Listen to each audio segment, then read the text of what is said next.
The other story, the big story that's missing from the Bible, from the Judeo-Christian Bible that is in the Gnostic text, the very first story is the story of the creation of this reality, which has to do with an aeon called Sophia, goddess Sophia, who I mean, I don't know a woman who hasn't read the Sophia codes, but that's who we're talking about here.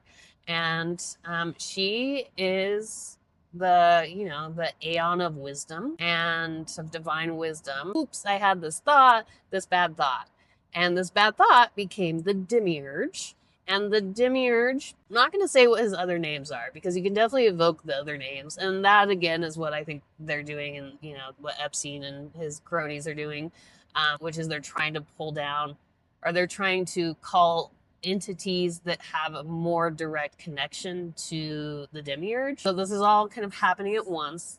Realizes that they are not the true God. That actually there's a lot of gods. There's other aeons, there's other archons, there's other beings that exist. And realizing that, decides to anyway, it's basically the 7 deadly sins with slightly different names.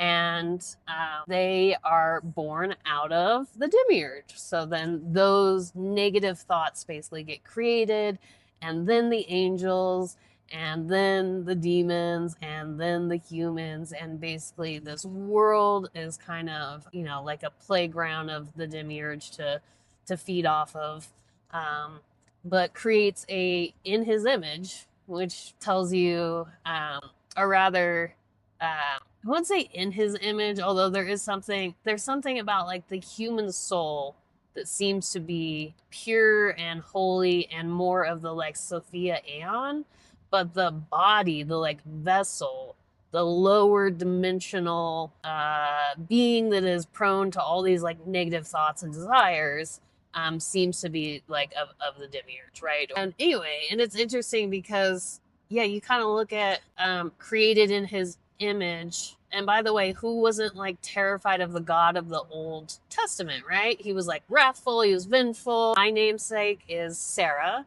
and Abraham and Sarah have Jacob, right? And then God says, all right, you finally got to have that child, you finally bore a child, now kill him for me to show your allegiance. That to me does not sound like a very nice God.